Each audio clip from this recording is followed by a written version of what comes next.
risque cyber occupe encore beaucoup les esprits des risques managers, des assureurs et des courtiers à l'occasion de ces 25e rencontres de l'AMREI. Pour en discuter, je rejoins Robert Leblanc, PDG d'E.ON France, avec qui nous aborderons également l'année 2016 du courtier. Robert Leblanc, bonjour. Comment s'est passée l'activité de 2016 d'E.ON France? Elle s'est très bien passée.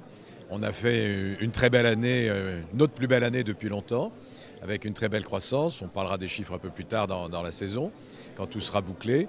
Mais une très belle année où on a gagné beaucoup d'affaires nouvelles, conforté nos positions, et conforté nos positions dans le marché français, bien sûr, et aussi au sein du groupe, puisqu'on sait qu'on est la filiale européenne la plus performante, ce qui est toujours sympathique au sein d'un groupe. Alors vous êtes courtier, donc vous faites le lien entre les entreprises et les assureurs. Comment ont un petit peu évolué les relations entre les besoins des entreprises et les capacités des assureurs à répondre à ces besoins? Alors les capacités des assureurs sur le marché français sont importantes. Donc on a un très bon marché et on peut répondre de manière favorable à la plupart des demandes de nos clients, surtout si on fait bien notre métier. Voilà.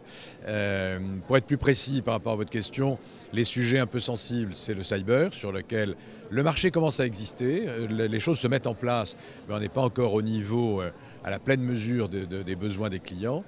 Nous, avec l'agence Stroz-Friedberg que nous avons acquise, que le groupe a acquise au niveau mondial, on a une compétence qui sort des solutions d'assurance, parce que finalement sur le cyber on se rend compte que bien souvent on ne sait pas exactement de quoi on parle, et ce travail de consultant peut faire énormément progresser les choses avant même de parler de solutions d'assurance. Mais elle commence à exister. Ce qui manque encore, c'est les problèmes des pertes d'exploitation non consécutives, des dommages matériels, vous le savez bien, c'est un sujet qui concerne beaucoup de nos clients. Et sinon, d'une manière générale, on a vu le marché pas encore se durcir, le mot serait excessif, mais les assureurs être plus sélectifs. Et sur des risques qui ne leur plaisaient pas trop, on ne les voyait pas se précipiter. Jusqu'à un an plus tôt, on pouvait leur présenter n'importe quelle affaire, ils avaient tellement envie de faire du chiffre d'affaires qu'ils venaient toujours regarder. Maintenant, ils posent la question d'abord, mais c'est quoi? Ah oui, mais ça m'intéresse moins. Voilà, on a ce genre de réponse, ce qui ne veut pas dire qu'on n'y arrive pas, mais ils sont un peu plus sélectifs qu'ils ne l'ont été ces dernières années. Et comment vous expliquez cette sélectivité? C'est une question de prix, ça fait 14 ans que les prix sont à la baisse, c'est une question de sinistralité, c'est peut-être les deux? C'est un peu les deux, c'est probablement l'anticipation de capacités qui seront un peu moins abondantes qu'elles ne l'ont été ces dernières années. Elles sont encore très abondantes, mais on peut imaginer quand même un léger recul. C'est probablement aussi leurs ratios qui sont quand même dégradés à force d'avoir des primes à la baisse et quand même des sinistres en face.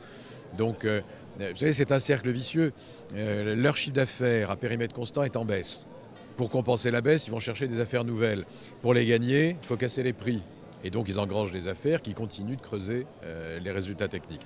Donc, ce cercle vicieux les amène au bout d'un moment quand même à se dire bon, il faut engranger des affaires, mais pas n'importe lesquelles. Ils savent qu'ils ne peuvent pas encore majorer les tarifs de manière significative. La concurrence entre eux ne leur permet pas.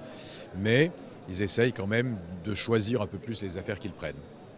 Un dernier mot sur le risque cyber, ça fait quelques années qu'on en parle. Vous l'avez dit, le marché décolle, mais finalement assez doucement. Comment vous expliquez ce décollage lent? Est-ce que c'est un problème de modélisation? Est-ce que c'est un problème de capacité? Est-ce que c'est tout simplement les entreprises qui ne se sentent pas encore très concernées par ce risque-là? C'est un peu l'ensemble. Je pense que vous avez évoqué les différentes causes qui se conjuguent, c'est-à-dire que c'est un cercle vertueux, il faut que les choses se mettent en place, il faut qu'il y ait de la demande, de l'offre. La demande ne se formalise bien qu'en face d'une offre, l'offre ne se formalise bien qu'en face d'une demande. Et donc c'est un cercle qu'on a parcouru gentiment les uns et les autres. Aujourd'hui, le marché existe. Voilà, il n'est pas à un niveau de pleine capacité, mais le marché existe. Au fur et à mesure que des sinistres importants existeront, on ne le souhaite à aucun de nos clients, mais on peut imaginer que ça arrivera. Les masses en jeu augmenteront, les primes monteront et le marché atteindra sa maturité. Voilà. Donc il s'est déjà constitué. La lenteur de mise en place, c'est oui un peu le problème d'analyse, vous avez raison. Mobiliser les capacités, elles n'étaient pas disponibles tout de suite. Et une prudence de part et d'autre, des clients aussi qui n'étaient pas tous prêts à payer des primes pour un sujet qui leur paraissait une menace diffuse mais pas un problème concret à traiter. Et donc tout ça s'est conjugué, a fait que voilà, tout le monde s'est un petit peu cherché. Et je veux dire maintenant, tout le monde s'est trouvé à un niveau relativement bas. Et je pense que c'est un marché qui va vraiment se développer dans les prochaines années. Vous, quand vous parlez à vos clients du risque cyber, ils vous répondent quoi concrètement? Ils vous disent pas maintenant Certains nous ont dit ça, de moins en moins. Et je pense que ce qu'on entend ici à l'AMRAE le montre bien. Tout le monde a conscience que c'est un sujet. Eux-mêmes, dans leur comité d'audit, dans les sociétés cotées, ils voient des administrateurs les questionner sur le sujet, parce que tout le monde a en tête quand même que ça fait partie des grandes menaces sur les entreprises, d'être piraté de différentes manières, de perdre des données, voilà, enfin, tout ce qu'on voit tous les jours quand même, on voit bien les hackers à l'œuvre dans pas mal de sujets.